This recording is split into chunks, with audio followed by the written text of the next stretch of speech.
موضوع الدرس في عظمت كلام الله وإثبات الرسالة للنبي صلى الله عليه وسلم سورة الرحمن تفسير ابن كثير. الحمد لله رب العالمين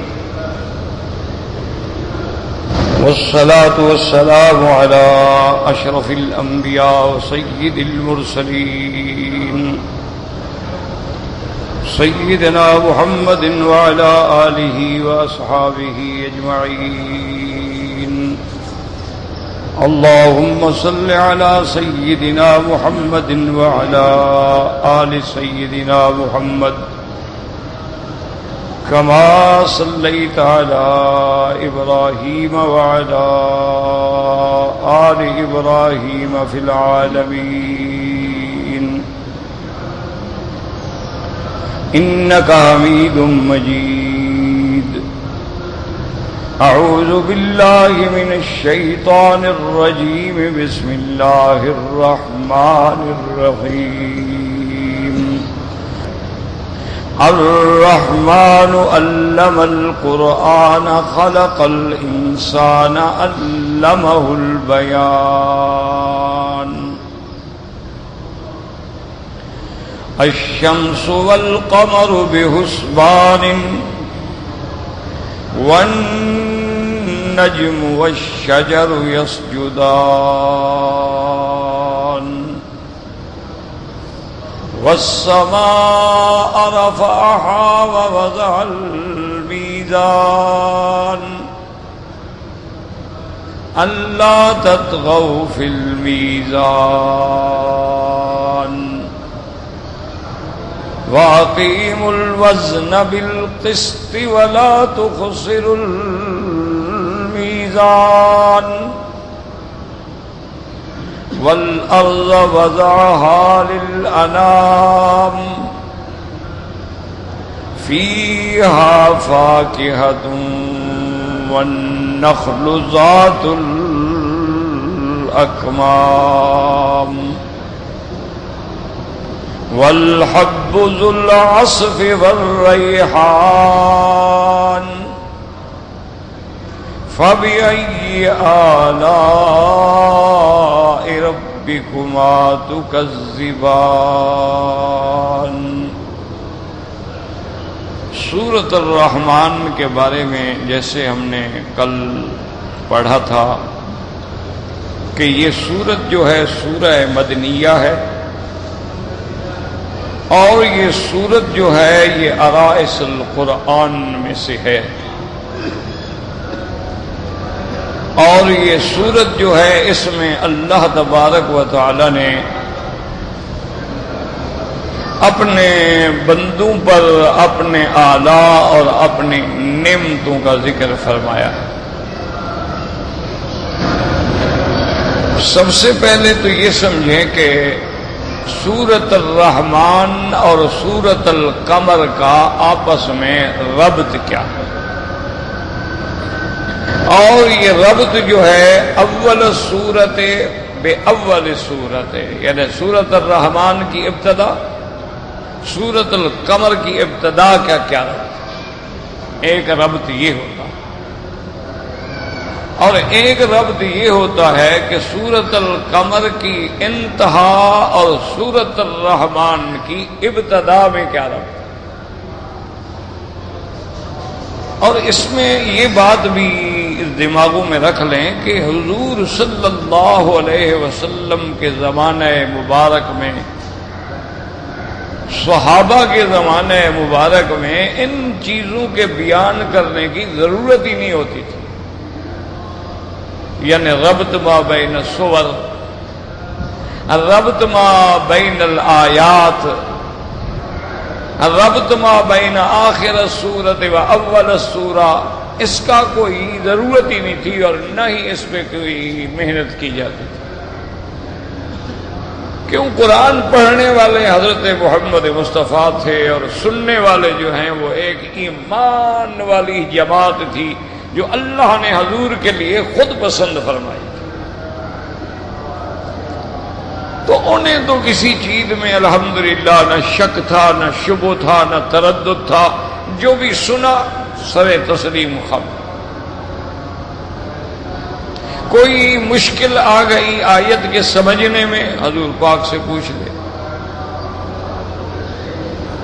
اسی طرح پھر حضور صلی اللہ علیہ وسلم کے صحابہ جو ہیں، یاد رکھو، جیسے آج کل بھی بڑا اشکال ہوتا ہے نا کہ جی 4 ائمہ کی کیا ضرورت ہے. اللہ کے بندو، اسی طرح صحابہ کے زمانے میں بھی سارے صحابہ نہیں فتویٰ دیتے تھے.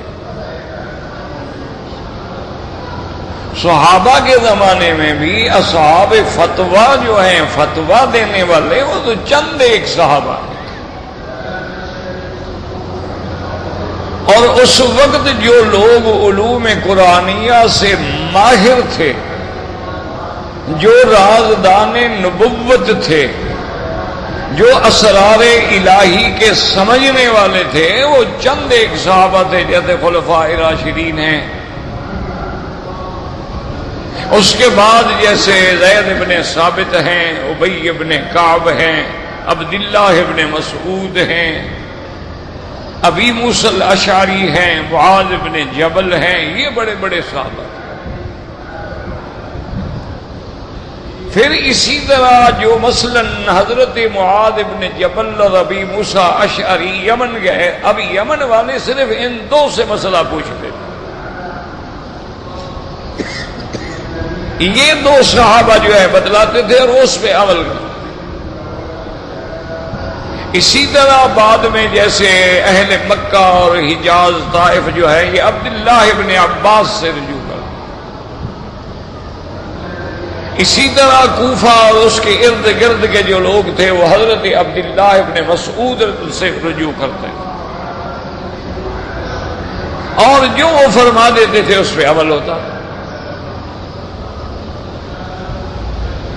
لیکن یہ ربط کی ضرورت ہی نہیں تھی، کیونکہ کوئی شبہ ہے ہی نہیں، تو ربط پوچھنے کی کیا ضرورت تھی.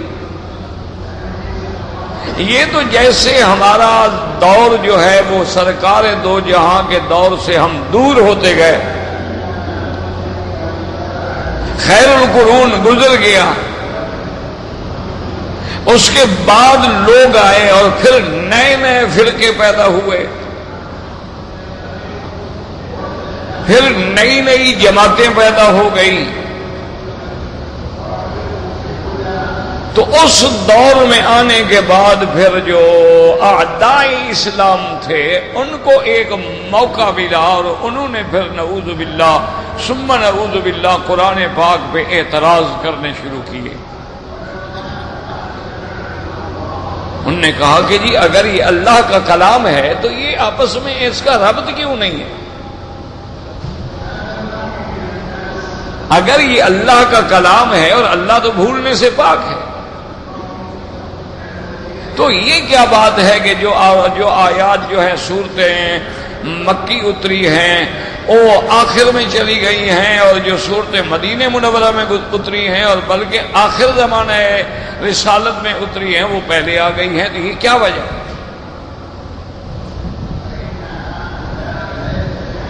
یہ شبہات جو ہیں یہ بہت بعد، بڑی مدتوں کے بعد، جب فلاسفہ یونان آئے، یونان کا فلسفہ آیا،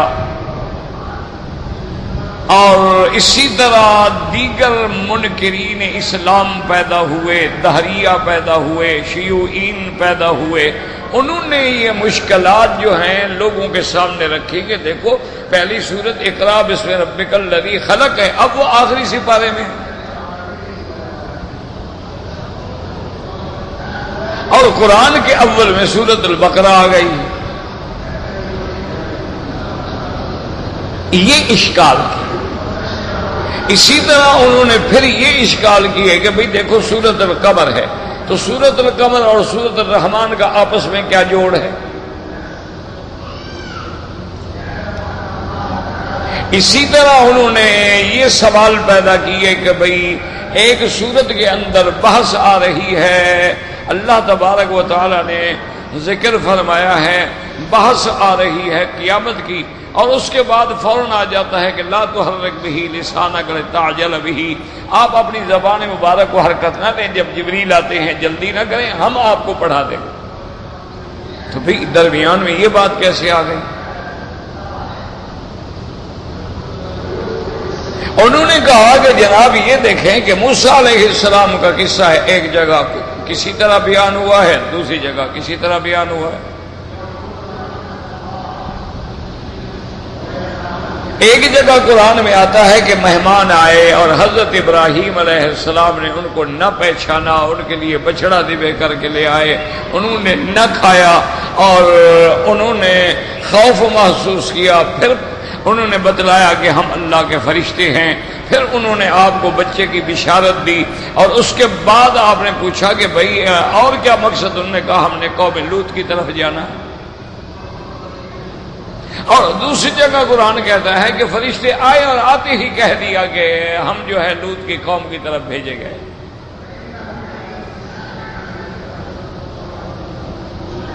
اسی طرح لوط علیہ السلام کے قصے کو آپ دیکھ لیں، کسی جگہ بڑی تفصیل ہے کہ مہمان آئے، حضرت کے گھر میں آئے، حضرت گھبرائے، قوم آ گئی، مطالبہ کیا، پھر انہوں نے بتلایا کہ ہم فرشتے ہیں، پھر بتلایا آپ چلے جائیں، اور اس کے بعد ان موعدہم الصبح علیہ الصبح بقریب فلما جعلنا علیہا سافلہا، یہ سارا واقعہ آیا۔ اور سورۃ قمر ولقد صبحهم عذاب مستقر، تو وہ کہتے ہیں کہ یہ کیا وجہ ہے؟ تو اس قسم کے اشکالات کو پیش کرنے کے بعد نعوذ باللہ ثم نعوذ باللہ وہ دنیا کو یہ بتلانا چاہتے ہیں کہ بھئی یہ اللہ کا کلام ہے ہی نہیں، نعوذ باللہ۔ ایک قصے کو متعدد صورتوں میں بیان کیا گیا ہے اور مختلف الفاظ سے، تو اس لیے پھر علماء امت نے اللہ تبارک و تعالی ان کی قبروں پہ کروڑوں رحمتیں فرمائے، انہوں نے پھر دشمنوں کے جواب دینے کے لیے اللہ نے ہر دور میں علماء پیدا کی۔ بعض علماء کی زندگی معتزلہ کے رد میں گزر گئی، بعض علماء کی زندگی نے فلاسفہ کا رد کیا، بعض علماء کرام نے جہمیہ، کرامیہ، قدریہ جیسے فرق ضالہ کا رد کیا، بعض علماء نے روافض اور خوارج کا رد کیا اور ان کے ہر سوال کا جواب دیا۔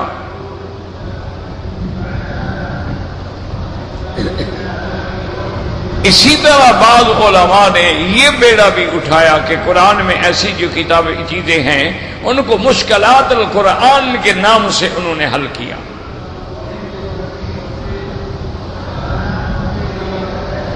اسی طرح بعض چیزیں جو ہیں مقرر ہیں، جیسے فَكَيْفَ كَانَ عَذَابِي وَنُذُرْ، کتنے دفعہ آیا۔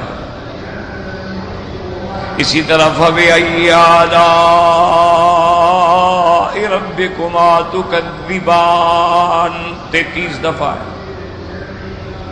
تو اس پر انہوں نے کتابیں لکھی اسرار التکرار، کہ قرآن میں بار بار کلمات کا مکرر آنے کا راز کیا ہے۔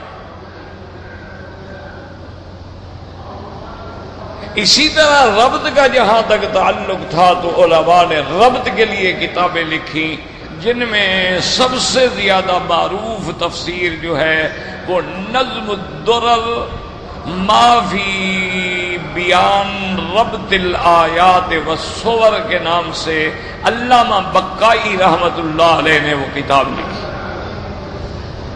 ویسے تو اور علماء میں نے بھی جواب دیا، الاتقان میں بھی جواب آئے، البرہان میں بھی جواب آئے، اعجاز القرآن پر جن لوگوں نے کتابیں لکھی ان میں بھی جواب آئے، لیکن زیادہ تفصیل جو ہے وہ النظم الدرر میں آئی، اور یہ بڑی عظیم تفسیر ہے، اور یہ تقریباً مکتبہ عثمانیہ حیدرآباد دکن سے شائع ہوئی تھی، پھر یہ نایاب ہو گئی، لیکن الحمدللہ اب دوبارہ چھپ گئی، ورنہ یہ کافی عرصے تک نایاب تھی، کتاب ملتی ہی نہیں تھی، لیکن انہوں نے الحمدللہ دوبارہ شائع کر دی، تو اب اللہ کی رحمت سے دنیا میں مل رہی ہے۔ اسی طرح سے اور علماء نے ان پہ بڑی بڑی الحمدللہ محنت کی اور کتابیں لکھی. مفردات القرآن پہ کتابیں لکھی، غرائب القرآن پہ کتابیں لکھی. اسی طرح ذوی البصائر التمییز ذوی البصائر جو ہے وہ کتاب لکھی گئی. اور بعض فرق ضالہ کا جواب امام رازی نے معقول کے ذریعے سے دیا. تو ہر دور میں ایک اللہ نے ایسے رجال حق پیدا کیے جو ہر باطل فرقے کا مقابلہ کرتے ہیں. اسی طرح آپ دیکھ لیں کہ آپ کے جو ملک ہے ہند ہے، یہ بہت قدیم ملک ہے. اس میں جب کفر و ضلال حد سے بڑھ گیا تو وہاں پھر اللہ تبارک و تعالی نے مجدد سرہندی رحمت اللہ علیہ کو پیدا کیا. اسی طرح حضرت شاہ ولی اللہ رحمت اللہ علیہ پیدا ہوئے، شاہ عبد القادر رحمت اللہ علیہ پیدا ہوئے. اسی طرح بڑے بڑے علماء مفسرین قرآن پیدا ہوئے. بعض نے تراجم قرآن لکھے اور بعض نے تفاسیر لکھی اور دشمنوں کا رد کیا. اور ہندوؤں نے جو قرآن پہ اعتراضات کیے تھے اس کا خاص طور پہ جواب دیا.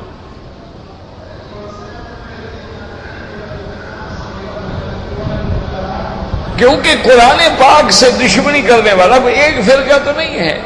یہود ہیں، نصارہ ہیں، ہندو ہیں، بدھ مت ہیں، اور دہریے ہیں، شیوعیین ہیں. تو جب سب لوگوں نے حملے کیے تو اللہ نے ہر دور میں اعلاء کلمت الحق کے لیے اپنے بندے پیدا کیے.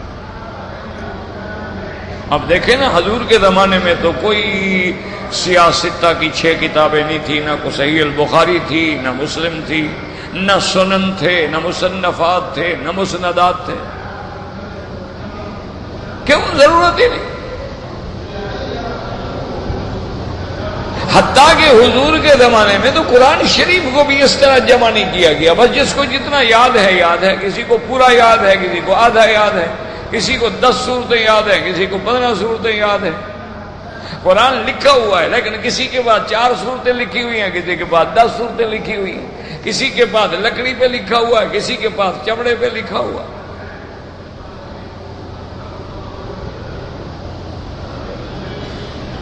یہ جو بعض لوگ اعتراض کر دیتے ہیں نا جی، یہ دیکھو جی فقہ کی کتابیں ہیں 4 عبادت بعد میں پیدا ہوئی. تو اللہ کے بندے 6 حدیث کی جو کتابیں ہیں یہ بھی تو بعد میں آئی ہیں نا، یہ بھی تو حضور کے زمانے میں نہیں ہے.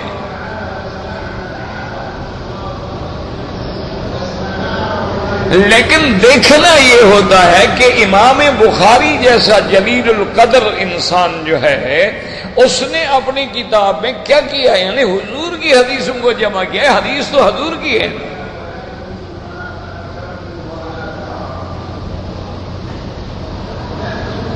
اس نے کوشش یہ کی ہے کہ صحیح سند کے ساتھ کہ سند میں کوئی جھول نہ ہو، سند میں کوئی مجہول نہ ہو، سند میں کوئی کذاب نہ ہو، سند میں کوئی وضاع نہ ہو. چن کے نکھار کے صحیح حدیثوں کو جمع کر کے الجامع الصحیح انہوں نے جمع کر دی. اللہ ان کی قبر پہ رحمت فرمائے. لیکن اس میں انہوں نے ترجمت الباب تو اپنے لکھے ہیں لیکن حدیثیں تو حضور کی ہیں. ترجمت الباب انہوں نے اپنا لکھا بھی، کتاب الایمان ہے، اس کے تابع کتنی حدیثیں. کتاب العلم ہے بھی کتنی حدیثیں. کتاب الفتن ہے بھی کتنی حدیثیں. کتاب الصلاۃ ہے بھی کتنی حدیثیں. لیکن حدیث تو حضور کی ہے. امام مسلم رحمت اللہ علیہ نے محنت کی.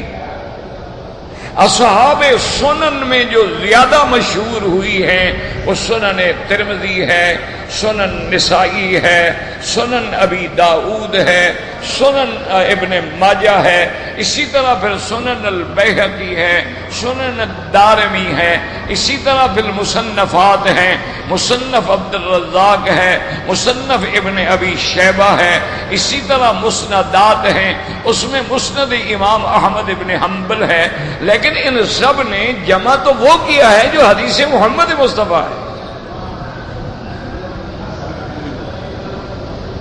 اسی طرح فقہائے کرام نے، اللہ ان کی قبروں پہ بھی کروڑوں رحمتیں فرمائے، انہوں نے پھر ایک ایک حدیث مبارک سے جو مسائل مستنبط ہوتے تھے ان سے مسائل کو نکال کے پھر انہوں نے بھی الگ الگ باب باندھ کے وہ سارے مسائل جو تھے ہمارے لیے جمع کر دیے۔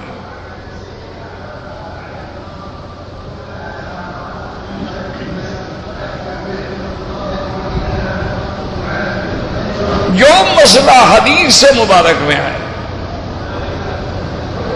اس کا تفقہ جو تھا، اس کا فقہ جو تھی، اس کے اندر سے مسائل کا مغز جو تھا، وہ ان فقہا رحمہم اللہ علیہم اجمعین نے جمع کر کے امت کے لیے باقاعدہ فقہ کی کتابیں مرتب کر کے مسائل حل کر دیے کہ بھئی یہ ابواب الطہارہ ہیں، یہ ابواب الصلاۃ ہیں، یہ کتاب الجنائز ہے، اور یہ جناب میراث کے مسائل ہیں، یہ احکام ہیں، یہ نکاح و طلاق ہے، یہ میراث کے مسائل ہیں۔ لیکن ان میں بھی جو انہوں نے مسائل نکالے ہیں، نکالے کہاں سے ہیں؟ یہ اللہ کے قرآن سے، یہ حدیث محمد مصطفیٰ سے۔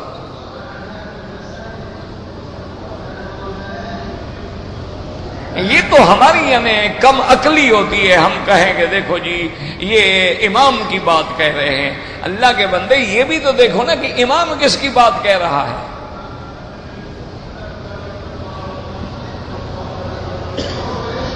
تو اس لیے ہمیشہ یاد رکھیں کہ اللہ نے اس دین کی حفاظت کے لیے مختلف طبقات پیدا کیے۔ پہلے صحابہ، تابعین، تبع تابعین، محدثین، مجتہدین، فقہاء، قراء، علماء، یہ سارے اسی دین کی حفاظت کے لیے آئے۔ اب قراء کا کیا کام تھا کہ بھی انہوں نے قرآن میں دیکھا کہ 7 قراتیں ہیں، تو کس کس لفظ میں 2 قراتیں ہیں، کس میں 3 ہیں، کس میں 4 ہیں، کس میں 7 ہیں۔ انہوں نے قرات کے اعتبار سے بحث کی۔ فَإِذَا قِيلَ لَهُمْ تَعَالَوْا يَسْتَغْفِرْ لَكُمْ رَسُولُ اللَّهِ وَلَّوْا رُؤُوسَهُمْ۔ اب قرآن بحث کی، یہاں لفظ ہے وَلَّوْ، تو انہوں نے کہا ہاں یہاں 2 قراتیں ہیں، ایک تشدید سے وَلَّوْا رُؤُوسَهُمْ یا وَلَوْا رُؤُوسَهُمْ۔ تو قرآن نے اپنا کام کیا، یاد رکھو۔ اب کوئی آدمی قاری پہ اعتراض کرے تو غلط بات ہے۔ ان کا اپنا کام تھا کہ انہوں نے نکھار کے 7 قراتیں جو تھیں وہ ہمیں علیحدہ کر دیں۔ اچھا، یہ اللہ کی شان ہے کہ جو قاری جس ملک میں گیا اسی کی قرات چل پڑی۔ ہمارے ہاں جو کہ روایت عاصم میں بھی قرات عاصم بھی روایت حفص ہے، ہمارے علاقوں میں یہ روایت مقبول ہو گئی۔ اسی طرح سے محدثین نے کیا کہ انہوں نے باقاعدہ صحیح حدیثیں جمع کی اور اسماء الرجال پہ نظر رکھی۔ فقہا نے کیا کیا کہ ان سے مسائل کا استنباط کیا۔ اسی لیے محدثین فرماتے تھے انتم الاطباء ونحن الصیادلہ، وہ کہتے تھے فقہا کے بارے میں بھائی طبیب تو تم ہو، ہم تو بابا فارماسسٹ ہیں، ہم تو صیدلی ہیں کہ ساری دوائیں جمع کر کے ترتیب سے ہم نے آپ کے سامنے رکھ دی ہیں کہ جو دوا الف سے شروع ہوتی ہے اس کو ادھر رکھ دیا، بے سے شروع ہوتی ہے ادھر رکھ دیا، تے سے ادھر رکھ دیا۔ اب یہ تمہارا فیصلہ ہے کہ یہ دوا کس بیماری میں دینی ہے اور کس میں نہیں دینی ہے۔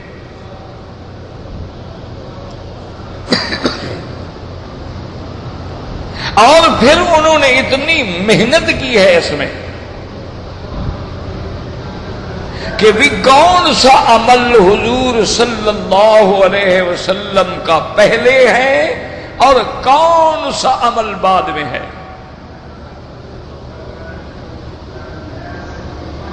تو جو عمل بعد میں ہے گویا وہ پہلے کے لیے ناسخ ہے، یعنی پہلا حکم گویا ختم ہو گیا. جیسے حضرت عبداللہ ابن مسعود رضی اللہ تعالیٰ عنہ فرماتے ہیں میں واپس آیا سفر سے، حضور نماز پڑھ رہے تھے، میں نے جا کے سلام کیا، السلام علیکہ یا رسول اللہ، حضور نے جواب نہیں دیا.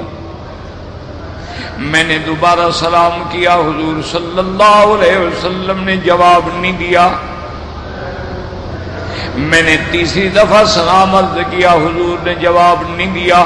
اب میں مایوس ہو کے پیچھے لوٹ گیا اور میں بڑا غم میں ڈوب گیا کہ خدا جانے میرا آقا کیوں ناراض ہے، مجھے سلام کا جواب نہیں دیتے. حضور صلی اللہ علیہ وسلم جب نماز سے فارغ ہوئے آپ نے عبداللہ ابن مسعود کو بلایا. آپ نے فرمایا چونکہ تم باہر گئے ہوئے تھے تمہیں پتہ نہیں ہے، پہلے نماز کے اندر سلام کا جواب دینا جائز تھا لیکن اب اللہ نے منع کر دیا ہے، تو اب پہلا حکم جو تھا وہ ختم ہو گیا. یوں سمجھو اب حکم یہ ہے کہ ہم نماز میں کوئی سلام کرے تو ہم جواب نہیں دیں گے. اسی طرح اللہ نے سب سے پہلے حکم دیا اپنے حبیب کبریا سیدنا محمد مصطفیٰ صلی اللہ علیہ وسلم کو کہ یا ایھا المزمل قم اللیل الا قلیلا نصفہ او انقص منہ قلیلا او زد علیہ ورتل القرآن ترتیلا. میرا مدنی صلی اللہ علیہ وسلم رات کو اٹھیں، اللہ کی عبادت کریں، تھوڑی سی رات آرام فرما لیں، پھر اجازت آئی آدھی رات آرام کریں، آدھی رات عبادت کریں. پھر حکم آیا 2 حصے رات کے آرام کریں اور 1 حصہ عبادت کریں. یہ سارے حکم آئے، اسی پہ حضور نے عمل فرمایا، صحابہ نے عمل فرمایا. لیکن بعد میں اللہ تبارک و تعالی نے رحمت فرما دی حضور کی امت پہ. اللہ پاک نے فرما دیا علم ان سیکون منکم مرضی وآخرون یضربون فی الارض یبتغون من فضل اللہ وآخرون یقاتلون فی سبیل اللہ فاقرؤوا ما تیسر منہ. میرے محبوب ہم جانتے ہیں کچھ لوگ مجاہد ہیں جو جہاد پہ نکلیں گے، کچھ لوگ محنت مزدوری کرنے والے ہیں اور کچھ لوگ جو ہیں وہ کام کرنے والے ہیں. اور سارا دن جس بندے نے محنت کی ہو، مزدوری کی ہو، اس کو پھر آدھی رات جاگنا بڑا مشکل ہو جاتا ہے. لہذا ہم آپ کو اب حکم دیتے ہیں فقرؤوا ما تیسر من القرآن، جتنی ہو سکے بس پڑھ لیا کرو. 1 گھنٹہ جاگ سکو الحمدللہ، آدھا گھنٹہ جاگ سکو الحمدللہ، 15 منٹ جاگ سکو الحمدللہ، 2 رکعت سنت پڑھ لو تو الحمدللہ تہجد پڑھنے والوں میں شمار ہو جائے گا. اب یہ آخری حکم آیا تو پہلا حکم ختم ہو گیا. اللہ زبانی تو یہ ہوتا ہے. اب جس کو اول آخر کا پتہ نہ ہو تو وہ ناسخ منسوخ کا فیصلہ کیسے کرے گا؟ وہ تو سوال پیدا نہیں ہو سکتا کہ کیسے عمل کرے گا. اسی طرح مسئلہ آتا ہے کہ ایک عورت نے مثلا وضو کیا ہے، جو پانی برتن میں بچ گیا ہے اس کے بچے ہوئے پانی سے مرد کو وضو کرنا جائز ہے کہ ناجائز ہے؟ اب بعض حدیثیں ملتی ہیں جن میں ہے کہ ناجائز ہے، اور بعض روایات میں ہمیں یہ حدیثیں ملتی ہیں کہ جائز ہے. اور اس پہ اب علماء اور فقہاء کا یہ کام ہوتا ہے کہ طہور فضل المرأہ، عورت کا بچا ہوا پانی، بچا ہوا پانی کا کیا معنی؟ یعنی اس نے وضو کیا برتن میں پانی بچ گیا، یہ معنی نہیں جو بدن سے گرے، وہ تو ماء مستعمل ہے. ما یتقاطر من الاعداء جو ہے وہ تو ماء مستعمل ہے. یہ جو بچا ہوا ہے فضل طہور المرأہ ہے. اب محدثین نے یہ حدیثیں لکھی اور فقہا نے مسائل نکالے. انہوں نے کہا یاد رکھو اگر مرد نے وضو کیا ہے اور پانی بچ گیا ہے، مرد نے غسل کیا پانی بچ گیا ہے، اس نے کہا مرد کے بچے ہوئے پانی سے تو عورت غسل کر سکتی ہے، اس میں کوئی جھگڑا ہی نہیں، اختلاف ہی نہیں. کیوں؟ مرد احتیاط کرتا ہے. ہاں عورت کے بچے ہوئے پانی سے غسل کرنا یا وضو کرنا جائز ہے کہ ناجائز ہے؟ تو بعض آثار روایات ملتے ہیں کہ جائز نہیں ہے. کیوں؟ عورت غفلت کر سکتی ہے. اور بعض علماء نے پھر بحث کی کہ یہ دیکھنا پڑے گا عورت کون ہے، محرم ہے یا غیر محرم ہے.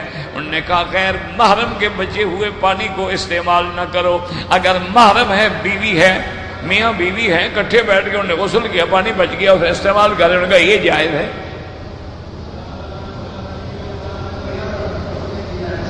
تو ایک کام ہوتا ہے فقہا کا، اللہ ان کی قبروں پہ کروڑوں رحمتیں فرمائے، وہ یہ ساری بحث جو کرتے ہیں اصل مغز جو ہے، اصل بنیاد جو ہے وہی کتاب اللہ اور سنت رسول اللہ.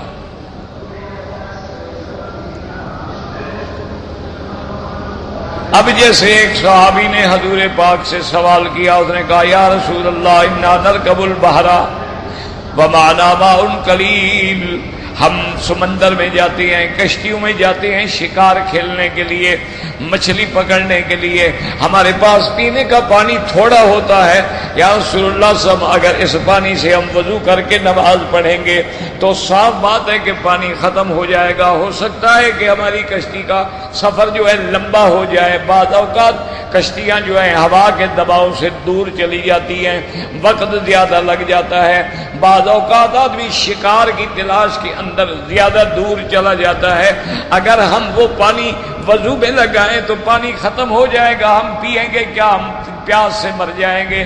اور اگر پانی نہ پی انتوضأ من ماء البحر، کیا ہم پانی دری بحر کے پانی سے وضو کر سکتے ہیں؟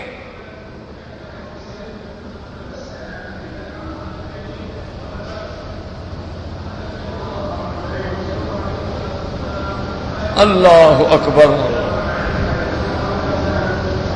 تو حضور پاک نے فرما دیا کہ الحل ماؤہ الطہور ماؤہ والحل میتتہ. آپ نے فرمایا اس کا پانی بھی حلال ہے اور اس کی میتہ جو ہے وہ بھی حلال ہے. اب حدیث مبارک میں تو صرف اتنا آیا نا کہ صحابی نے پوچھا حضور انتوضأ من ماء البحر، کہ ہم بحر کے پانی سے وضو کر لیں. لیکن یہ فقہا کا کام ہے کہ انہوں نے بحث کی. انہوں نے کہا پہلے یہ پوچھو کہ صحابی نے یہ سوال کیا کیوں؟ پانی پانی ہے، اور پھر بحر سے کیا مراد ہے؟ دریا مراد ہے یا سمندر؟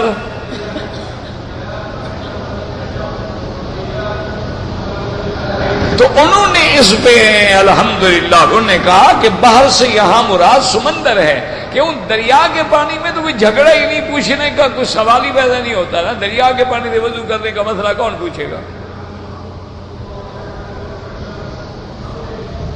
تو معنی یہ ہے کہ صحابی پوچھ رہا ہے اس بحر کے بارے میں جو سمندر ہے، چونکہ وہ پانی جو اچھا سوال کیوں کیا؟ اس لیے کہ اس کا رنگ بھی اور ہوتا ہے. عام دریا کے پانی میں اور سمندر کے پانی میں فرق ہے. دیکھیں اس کا رنگ الگ ہے، اس کا رنگ الگ ہے. اچھا پھر عام دریا کا پانی میٹھا ہوتا ہے، وہ کڑوا ہوتا ہے، نمکین ہوتا ہے.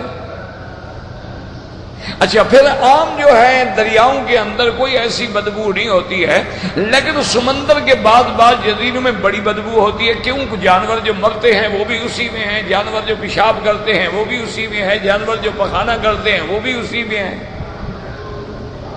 اور پھر جو تین صفتیں ہیں کہ کیا پانی کا ان تغیر طعمہ و لونہ اور رائحتہ، اگر پانی کا رنگ بدل جائے تو جائز نہیں ہے، اگر پانی کا ہوا بدل جائے گندی ہو جائے تو وہ بھی نہیں ہے، اور ذائقہ بدل جائے تو وہ بھی حلال، وہ بھی وضو کے لیے جائز نہیں ہے.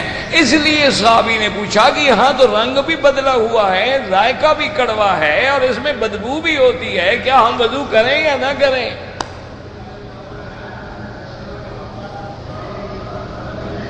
اس لیے صحابی کو سوال کرنے کی ضرورت پیش آئی۔ تو اب حضور پاک نے رحمت فرما کے جواب ایسا دیا، صرف اس کا جواب نہیں دیا بلکہ اور شافی جواب فرمایا اس کا پانی پاک ہے اور اس کی میتا جو اس میں مر جائے وہ حلال ہے۔ حالانکہ اس نے وہ میتا کے بارے میں تو پوچھا ہی نہیں تھا، پانی کے بارے میں پوچھا تھا۔ وجہ یہ ہے کہ حضور نے فرمایا کہ جیسے لمبے سفر میں آدمی پانی نہ ہو تو پیاسا ہو سکتا ہے، ایسے کھانا نہ ہو تو بھوکا بھی تو ہو سکتا ہے، وہ مسئلہ بھی ان کو بتلا دیا جائے تاکہ اگر یہ بیچارے بھوکے ہو جائے تو پھر کیا ہوگا۔ اسی طرح اب یہ بحث ہو گئی کہ بھی سمندر کی کون کون سی چیزیں حلال ہیں۔ امام ابو حنیفہ رحمۃ اللہ علیہ فرماتے ہیں کہ جو مچھلی کی قسم ہے وہ حلال ہے، اس کے سوا سب حرام۔ اسی لیے جھگڑا ہوتا ہے نا کہ جھینگا مچھلی ہے یا نہیں ہے، لیکن بہرحال جھینگا جو ہے مچھلی ہے، مچھلی کی قسم ہے۔ تو امام صاحب کہتے ہیں کہ بھائی سمندر کی صرف مچھلی جو ہے نا وہ یا جو مچھلی کی قسم ہے، کیوں مچھلی کی بھی تو ہزاروں قسمیں ہیں نا، وہ سب حلال ہے، اس کے ماں سوا حرام ہے۔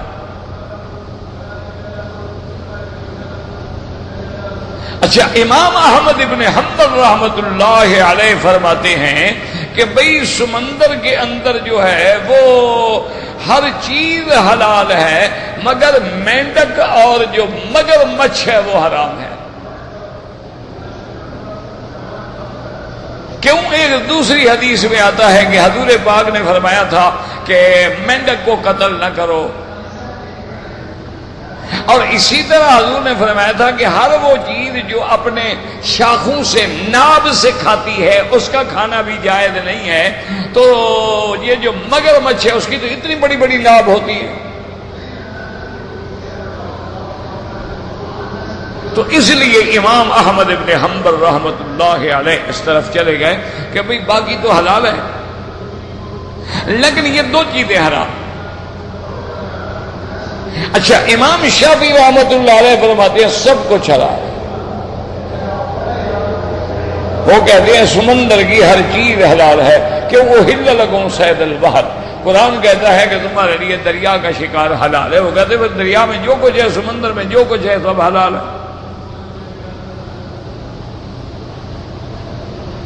اچھا، اب بعض ائمہ کرام فرماتے ہیں کہ بابا یہ دیکھو، جو چیزیں بر میں حلال ہیں وہ بحر میں بھی حلال ہیں، اور جو چیزیں بر میں حرام ہیں وہ بحر میں بھی حرام ہیں۔ کیا مانا؟ مثلا گائے، یہاں دنیا میں گائے بھینس ہے، حلال ہے۔ وہ کہتے ہیں اگر وہ بقر الماء پانی کی گائے ہو تو وہ بھی حلال ہے۔ وہ کہتے ہیں کہ یہاں کتا حرام ہے، وہ کہتے ہیں اگر کلب البحر ہو، سمندری کتا ہو، وہ بھی حرام ہے۔ یہاں خنزیر حرام ہے، وہ کہتے ہیں خنزیر البحری ہو تو وہ بھی حرام ہے۔ وہ کہتے ہیں جو چیزیں یہاں حلال ہیں وہاں بھی حلال ہے، اور جو چیزیں یہاں حرام ہیں وہاں بھی حرام ہے۔ اچھا، اب امام صاحب فرماتے ہیں کہ نہیں جناب، مچھلی کے علاوہ جو ہے بس وہ جو ہے اور اس کا میتا سے کیا مراد ہے؟ وہ کہتے ہیں میتا سے مراد بھی یہی ہے۔ کیوں؟ ایک حدیث میں آیا ہے، حضور نے فرمایا احلت لنا میتتان و دمان، اللہ نے ہمارے لیے دو میتا حلال کر دیے ہیں اور دو خون حلال کر دیے ہیں۔ صحابہ نے پوچھا کیا مراد ہے؟ آپ نے فرمایا میتا سے مراد یہ ہے کہ اگر مچھلی مری ہے تب پانی کے اندر مری ہے تو حلال ہے، اسی طرح مکڑی مرے تو وہ بھی حلال ہے، اور خون سے مراد یہ ہے کہ جگر ہے یا تحال ہے، یہ بھی تو سارا خون ہے نا، یہ کھانا بھی حلال ہے۔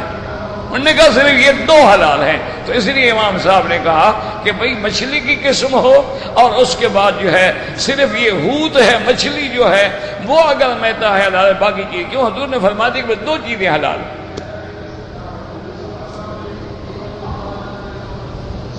تو اتنی ساری محنت کرنے کا میرا مقصد یہ تھا کہ آپ کو سمجھ آ جائے کہ امام صاحبان جتنے ائمہ ہیں، ائمہ اربعہ ہیں، اللہ کے بندے وہ اپنی بات نہیں کہتے. یہ جہالت ہوتی ہے کہ کوئی امام کہے کہ اللہ رسول کی بات چھوڑ کے میری بات پہ عمل کرو، تو پھر مسلمان بھی نہیں رہے گا، امام کیا بنے گا؟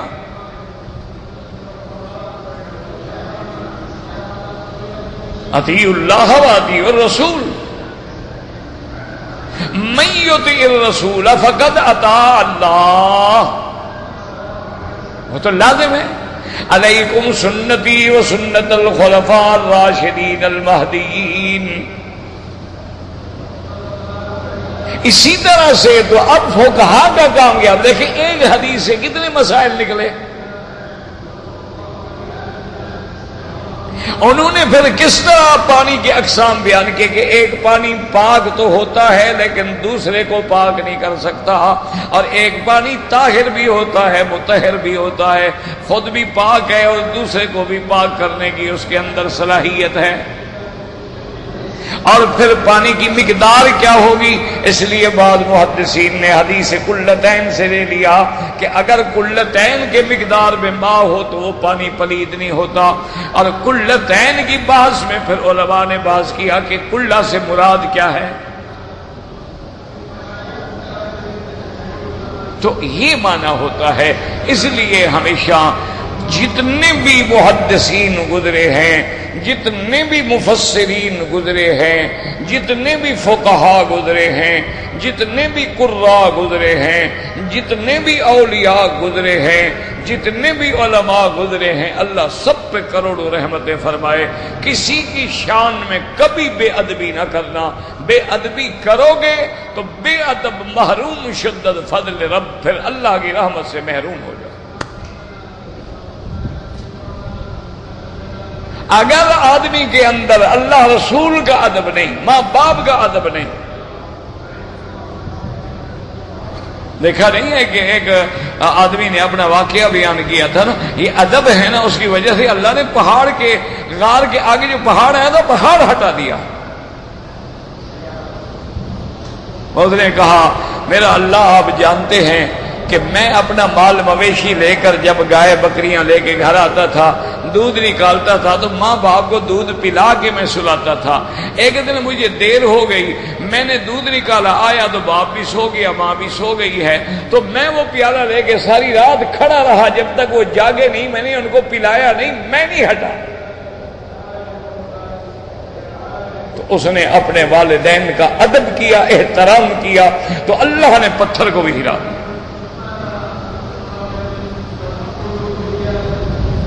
اسی طریقے سے علماء کہتے ہیں کہ اگر تیرے دل کے اندر علماء کا ادب نہیں ہوگا تو اللہ علم سے محروم کر دیں گے. اب دیکھو نا جی، روافض ہیں، ان کے دل میں صدیق اور صدیقہ کا ادب نہیں ہے، اللہ نے ان کا صدق سے محروم کر دیا. ان کے مذہب کی بنیادی تقیہ بن گئی جو جھوٹ ہے، وہ صدق سے محروم ہو. انہوں نے جماعت صحابہ پر اعتراض کیا، اللہ نے ان کو دنیا کی ظاہری جماعت سے بھی محروم کر دیا. کبھی 5 نمازیں کٹھی پڑھ لیتے ہیں، کبھی 2 کٹھی پڑھ لیتے ہیں، کبھی 3 کٹھی پڑھ لیتے ہیں. اچھا وہ بھی جماعت ایسی بنائیں گے ماشاءاللہ، ایک ادھر کھڑا ہوگا تو ایک ادھر کھڑا ہوگا، 2 کھڑے ہوں درمیان میں جوتا رکھ دیں گے، یعنی جماعت ملے نہیں. اللہ نے محروم کر دیا. ورنہ پتہ ہے بھی جماعت کا معنی یہی ہوتا ہے بھی قدم کے برابر قدم ہو، کندھے کے برابر کندھا ہو، آدمی مل کے کھڑا ہو. یہ نہیں کہ فاصلہ کرے. حضرت نے فرمایا درمیان میں خلل فاصلہ نہ چھوڑا کرو، لیکن نہیں، وہ دیکھیں ہر حال میں کچھ نہ کچھ رکھ لیں گے. کیوں اللہ جماعت نصیب ہی نہیں کرتا؟ انہوں نے قرآن کا قدر نہ کیا. انہوں نے کہا جی قرآن تو بدل گیا ہے، قرآن گھٹا دیا گیا ہے، قرآن بڑھا دیا گیا ہے، اہل بیت کی ساری آیتیں جو تھیں وہ صحابہ نے نکال دی ہیں. اللہ نے قرآن حفظ کرنے سے محروم کر دیا، ایک بھی حافظ پیدا نہیں ہوتا.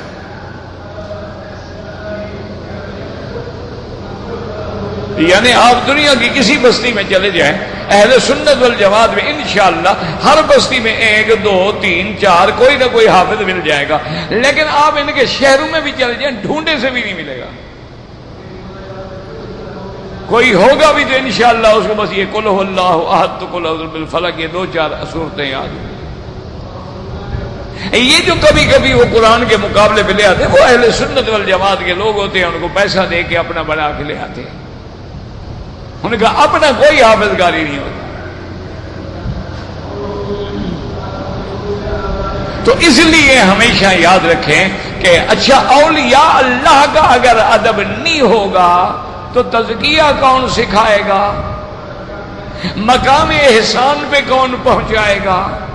ہماری عبادت کو یعنی بالکل اصلی کا رنگ کون دے گا؟ اس میں جان پڑ جائے نا۔ ایک تو ہے نا جی اب ایک تصویر ہے، ایک ہے نہیں وہ اصل بندہ آ گیا ہے، ایک ہے نماز کی ہم نے شکل بنائی ہوئی، ایک ہے نہیں نماز بے حقیقت نماز بن جائے۔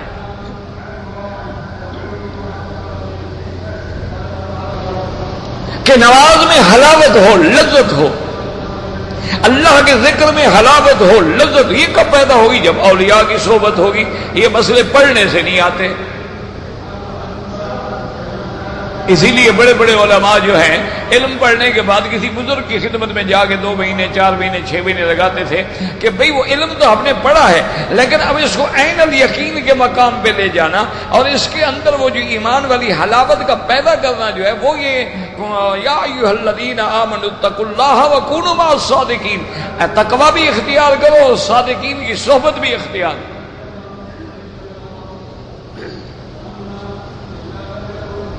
اسی لیے علماء نے استدلال کیا ہے نا کہ قرآن کہتا ہے یا ایتھا النفس المطمئنہ ارجعی الی ربک راضیۃ مرضیہ فادخلی فی عبادی وادخلی جنتی۔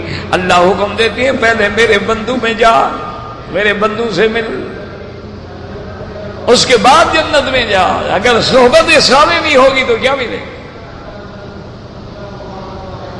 اسی لیے آج بھی آپ دیکھ لیں کہ جن لوگوں نے اپنے بچوں کی دین پہ تربیت کی ہے، ماں بھی دیندار ہے، باپ بھی دیندار ہے، بہنیں بھی دیندار ہیں، گھر میں بھی دین ہے، کوئی ڈش نہیں، کوئی انٹرنیٹ نہیں، کوئی ٹی وی نہیں، کوئی منکرات نہیں، اور چھوٹا 4 سال کا بچہ ہے اس کو جناب اسی طرح پگڑی بندھواتے ہیں، ٹوپی پہناتے ہیں، انگلی پکڑ کے مسجد ساتھ لے جاتے ہیں، ساتھ لے آتے ہیں۔ وہ کھانے کے لیے بیٹھتا ہے یوں کہو گے نہیں دایاں ہاتھ، اس ہاتھ کو پکڑ لے، نہیں بیٹا دایاں ہاتھ سے شروع کرو۔ وہ پانی لینا ہوگا نہیں دایاں ہاتھ سے لو گے، اور نہیں پہلے بسم اللہ الرحمن الرحیم پڑھو۔ وہ سانس نکال کے بیٹا گلاس دور کرو، پھر سانس نکالو، کہو الحمدللہ، اور جب پی لو بیٹا اب کہو الحمدللہ الذی اطعمنا وسقانا۔ چھوٹے چھوٹے بچے کو تربیت دیتے دیتے جب وہ 8-9 سال کا ہوتا ہے ماشاءاللہ وہ خالص دیندار ہوتا ہے۔ اور جن لوگوں نے ماشاءاللہ 2 سال کے بچے کو جین پہنانا سکھا دیا ہے، بچیوں کے گلے میں اریاں فراق ڈالنا سکھا دیا ہے، ان کے بال باندھ کے جناب کھلے چھوڑ دیے ہیں، تو وہ جوں جوں بڑی ہوتی جائیں گی فکر نہ کرو، پھر وہ بھی سکرٹ پہن کے باہر آئیں گی، وہ بھی لمبی ہیل کی جوتے پہن کے باقاعدہ میراتھن ریس میں حصہ لیں گی، وہ بھی کبھی شوبز میں ہوگی، کبھی ٹی وی پہ ہوگی، کبھی فلم میں ہوگی۔ ان کی پھر تربیت جو تم نے ایسے کی ہے پھر وہ کیا کرے؟ تو اس لیے علماء نے کتابیں لکھی تاکہ جتنے باطل فرقے ہیں ان کا جواب ہو جائے۔ اصل وجہ کیا ہے؟ انہوں نے قرآن کو سمجھا نہیں ہے۔ یاد رکھو قرآن کوئی قصہ کہانی کی کتاب نہیں ہے کہ جیسے ترتیب سے ذکر کیا جائے۔ قرآن کوئی تاریخی کتاب نہیں ہے کہ جس میں لکھا جائے کہ 1 ستمبر کو کیا ہوا، پھر 2 کو کیا ہوا، پھر 3 کو کیا ہوا، پھر 4 کو کیا ہوا۔ قرآن تو موعظہ ہے، قرآن تو ذکرہ ہے، قرآن تو ہمیں جھنجھوڑنے کے لیے آیا ہے، قرآن تو ہمیں جگانے کے لیے آیا ہے، قرآن تو ہمارے لیے رحمت ہے، قرآن تو ہدایت ہے، قرآن تو شفا ہے۔ اب جب وہ شفا ہے تو جیسے جیسے مریض ہوگا ویسا علاج ہوگا۔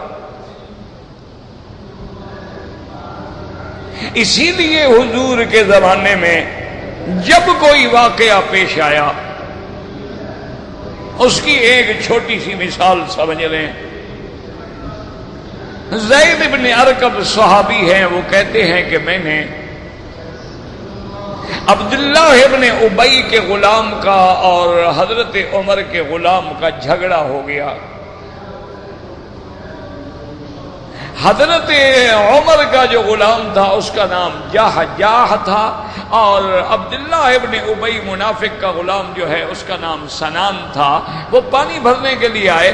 صحابہ کا قاعدہ یہ تھا کہ جہاں کچا کنواں سفر میں کھودتے تھے، جب پانی نکل آتا تھا تو پہلے حضور پاک کی مشکیزیں بھرے جاتے تھے، پھر حضرت ابو بکر، عمر، عثمان، پھر باقی لوگوں کو اجازت ہوتی تھی۔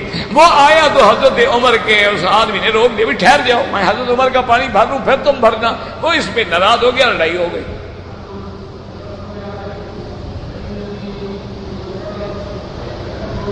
جب وہ آیا عبداللہ ابن ابی نے پوچھا کہ تم پانی لینے گئے تھے، اتنی دیر کیوں ہو گئی؟ اس نے کہا کیا کہتے ہو دیر ہو گئی؟ مجھے تو مارا ہے انہوں نے۔ انہوں نے کہا کیوں؟ نے کہا پہلے حضرت عمر کے مشکیزیں بھریں گے پھر بھرنے دیں گے۔ تو عبداللہ ابن ابی رئیس المنافقین بدبخت جو تھا، اس بدبخت کی زبان سے ایک بڑا گندا کلمہ نکلا۔ کہنے لگا ہاں اسی لیے محاورہ ہے نا کہ سمن کلبک یاکلک، تم اپنے کتے کو کھلاؤ پلاؤ، جب موٹا تازہ ہو جائے گا نا تمہیں کھائے گا۔ ہم نے ان کو کھلایا پلایا، ابھی ہمیں مارتے ہیں۔ اس نے اتنا بڑا گندا کلمہ کہا صحابہ کے بارے میں، اور کہنے لگا یہ کیا ہے؟ یہ مہاجر آئے، یہ خالی ہاتھ آئے، یہ بھوکے آئے، ہم نے ان کو مدینہ منورہ میں پناہ دی، ہم نے ان کو گھر دیے، ہم نے ان کو ٹھکانہ دیا، ہم نے ان کو مدد کیا، ہم نے بھائی بنا کے سینے سے لگایا، آج یہ ہمیں مارتے ہیں۔ لا تنفقوا علی من عند رسول اللہ، آج کے بعد ان کی مدد بند کر دو، یہ خود بخود بھاگ جائیں گے۔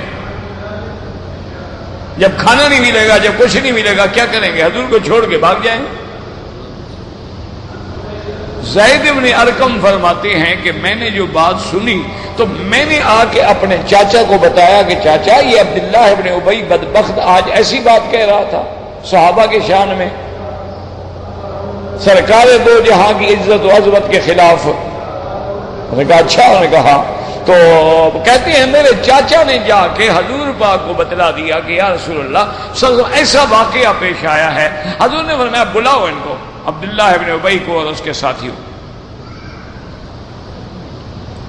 جب ان کو بلایا آپ نے فرمایا کہ تم نے ایسی بات کی؟ اس نے کہا واللہ یا رسول اللہ مجھے خدا کی قسم کمال ہے، ہم آپ کے غلام ہیں، ہم ایسی بات کہہ سکتے ہیں؟ اس نے جناب ایسی قسمیں کھائیں نا جی، ہر جھوٹا آدمی قسموں میں بڑا شیر ہوتا ہے، اس لیے علماء کہتے ہیں جو زیادہ قسمیں کھائے نا سمجھ لو یہ جھوٹا ہے۔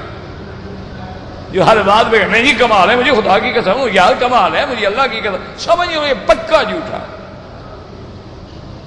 حلاف رحیم۔ تو اس نے کہا یا رسول اللہ واللہ واللہ یا رسول اللہ، ہم آپ کو رسول اللہ مانتے ہیں، ہم آپ کو امام الانبیاء مانتے ہیں، حضور ہم آپ کی شان میں، آپ کے صحابہ کی شان میں ایسی بات کہہ سکتے ہیں؟ اللہ نے قرآن نازل کیا اذا جاءک المنافقون قالوا نشهد انک لرسول اللہ واللہ یعلم انک لرسولہ واللہ یشہد ان المنافقین لکاذبون۔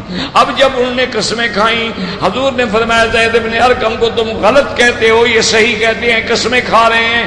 زید بن ارقم کہتے ہیں میں گھر میں جا کے بیٹھ گیا، اب رونے کے سوا کوئی چارہ نہیں تھا کہ مجھے حضور نے جھوٹا قرار دے دیا۔ اللہ نے قرآن نازل کیا کہ میرا بدری جب یہ منافق آتے ہیں اور کہتے ہیں ہم گواہی دیتے ہیں، اللہ جانتے ہیں اللہ، لیکن اللہ گواہی دیتا ہے یہ جھوٹے۔ تو یہ ہوتا ہے اسباب نزول کہ بھئی یہ آیت نازل جو ہوئی کیوں نازل ہوئی، کب نازل ہوئی، کن حالات میں نازل ہوئی۔ تو جب شان نزول آپ کے سامنے نہیں ہوگا، اسباب نزول آپ کے سامنے نہیں ہوگا، تو لازمی بات ہے کہ آپ غلطی کریں گے۔ اب دیکھیں نا یہ سورت پڑھیں، الرحمن علم القرآن، یہ کیوں نازل ہوئی؟ علماء نے فرمایا چونکہ مکے والے کہتے تھے یعلمہ بشر کہ اللہ کے نبی کو ایک بندہ سکھلاتا ہے، اس سے سیکھنے کے بعد آپ ہمیں سناتے ہیں اور کہتے ہیں اللہ کا قرآن ہے۔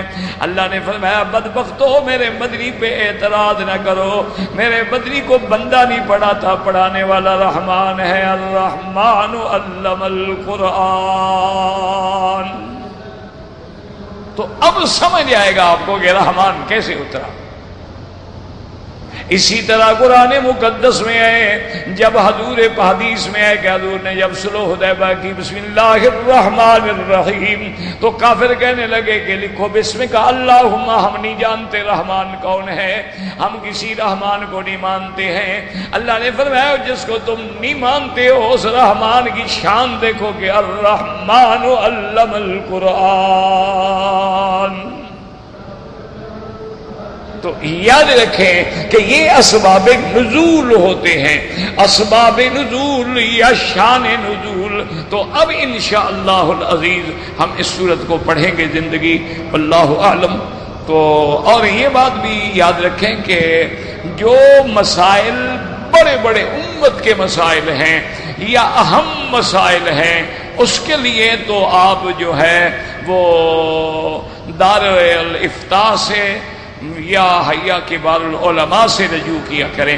البتہ یہ جو مسائل طواف ہے، نماز ہے، مناسک ہے، مشاعر، ایسی چیزیں ہیں تو وہ آپ آئندہ انشاءاللہ لکھ کے بھیج سکتے ہیں، اس کا جواب انشاءاللہ دیں گے تاکہ آپ لوگ مسائل بھی سیکھتے رہیں۔ کسی آدمی کو نماز کا مسئلہ ہے، کسی آدمی کا عقیدے کا مسئلہ ہے، کسی آدمی کے ایسے معاملات ہیں جو بیچارہ عمرہ کرے اس کو پتہ نہیں ہے کہ میں نے کیا کیا، کوئی غلطی ہو گئی تو اس کا کیا کرے، تو اس کا تو سوال موجود آدمی کو جواب انشاءاللہ مل جائے گا۔ باقی جو اہم معاملات ہوتے ہیں اس کے لیے رجوع جو ہے وہ لازماً حیا کبار العلماء کی طرف کیا جائے تاکہ ہر آدمی جو ہے فتویٰ دے کے انتشار کا باعث نہ بنے، جھگڑا پیدا نہ ہو، اختلاف پیدا نہ ہو۔ واللہ اعلم۔ اللہم صلی علی سیدنا محمد وعلی آل سیدنا محمد وبارک وسلم۔ یا حی یا قیوم یا رحمان یا رحیم یا ذو الجلال والاکرام، یا ذو الجلال والاکرام، یا ذو الجلال والاکرام، یا نور السماوات والارض وما بینہما، سبحان رب السماوات السبع رب العرش العظیم، سبحان رب السماوات رب الارض رب العرش الکریم۔ اللہم یسر امورنا و امور اولادنا و امور بناتنا و اخواننا و اصحابنا و امور من اوصانا واستوصانا و امور المسلمین برحمتک یا ارحم الراحمین۔ اللہم اجعل لنا وللمسلمین من کل ہم